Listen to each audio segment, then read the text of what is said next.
आज मैं तुमसे एक बात कहने आया हूँ, ऐसी बात जिसे अगर तुमने आज समझ लिया तो जिंदगी में कभी भूलना शब्द तुम्हारे शब्दकोश से मिट जाएगा। आज की ये वाणी तुम्हारे दिमाग का ताला खोल देगी, तुम्हारे अंदर सोई हुई याददाश्त को जगा देगी और वो शक्ति पैदा कर देगी जिससे तुम जो भी पढ़ो वो अक्षर अक्षर बनकर तुम्हारे दिल पर अंकित हो जाएगा।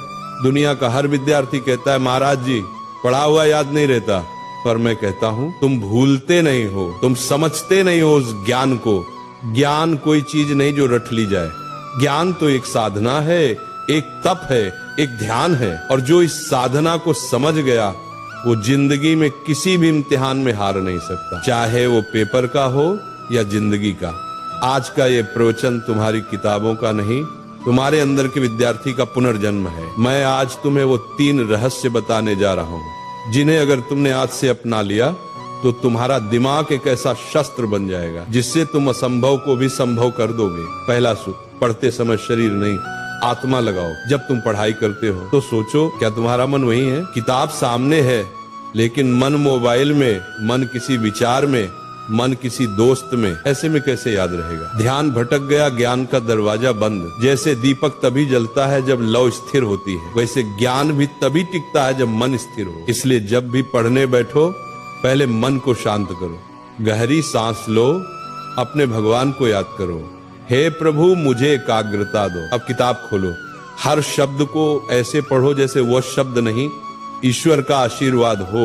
वही चीज जो पहले 10 बार पढ़ने पर याद नहीं होती थी अब एक बार में तुम्हारे मन में बस जाएगी, क्योंकि जब मन जुड़ता है तभी स्मरण शक्ति सक्रिय होती है। दूसरा सूत्र, समझो रटो मत।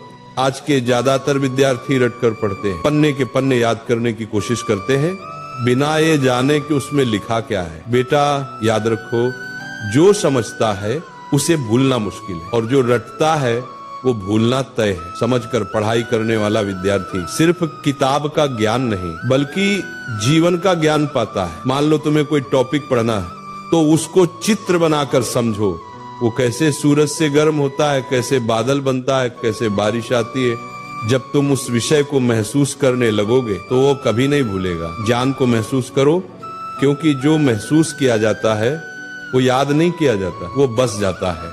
तीसरा और सबसे शक्तिशाली मंत्र, दोहराओ और किसी को सिखाओ। दुनिया का सबसे अच्छा तरीका याद रखने का यही है कि तुम किसी को सिखाओ। जब तुम सिखाते हो तो दिमाग खुद ब खुद गहराई में उतरता है। हर बार जब तुम दोहराते हो तो याददाश्त मजबूत होती है। अगर तुमने किसी चैप्टर को आज पढ़ा तो 24 घंटे बाद उसको दोहराओ, 3 दिन बाद फिर से पढ़ो, 7 दिन बाद फिर से दोहराओ। यही है स्पेस्ड रिपीटिशन, दिमाग की शक्ति का राज। और सबसे बढ़िया, अपनी माँ को, दोस्त को, भाई को वो टॉपिक समझाओ, क्योंकि जो दूसरों को सिखा सकता है वो खुद कभी भूल नहीं सकता। ये तीनों सूत्र अगर तुम रोज के जीवन में अपना लो तो भूलना असंभव हो जाएगा। बस इन 3 शब्दों को याद रखो, ध्यान, समझ, दोहराओ।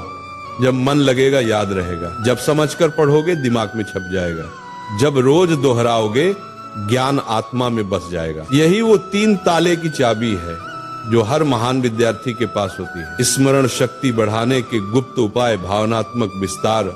बेटा तुम्हारा दिमाग भगवान की सबसे अद्भुत रचना है, लेकिन इसे काम में लाने के लिए इसे शुद्ध रखना पड़ता है। हर दिन सुबह उठकर 10 मिनट ध्यान करो, मैं सब कुछ याद रख सकता हूँ, मेरा मन शांत है। अच्छा भोजन लो, दिमाग को ऑक्सीजन चाहिए, न कि तली हुई चीजें। और जब थक जाओ तब भी पढ़ाई से नफरत मत करना, बल्कि ये सोचो आज मैं थोड़ा और बेहतर बन गया हूँ। विद्यार्थी जीवन कोई सामान्य समय नहीं है, ये जीवन का सबसे बड़ा अवसर है। ये कुछ साल ऐसे हैं जहां तुम अपनी सोच से भगवान का भी रास्ता बदल सकते हो। एकाग्र मन से किया गया अध्ययन ही साधना है। इसलिए पढ़ाई तुम्हारा धर्म है, ज्ञान तुम्हारी पूजा है और याद रखना तुम्हारा प्रसाद है। जब अगली बार तुम किताब खोलो तो उसे सिर्फ पढ़ाई मत समझना, बल्कि अपने जीवन का मंत्र समझना। जब अगली बार कोई कहे कि याद नहीं रहता तो मुस्कुराना और कहना, मेरे लिए याद रखना अब तपस्या है। क्योंकि जिसने ज्ञान को प्रेम बना लिया, जिसने पढ़ाई को ध्यान बना लिया, उसका हर शब्द, हर पंक्ति उसकी आत्मा में सदा के लिए अंकित हो जाता है। तो उठो, अपनी किताबें उठाओ, अपनी आलस्य को त्यागो, अपने भीतर के ब्रह्म ज्ञान को जगाओ और कहो अपने आप से, मैं सब कुछ याद रख सकता हूँ क्योंकि भगवान मेरे भीतर हैं।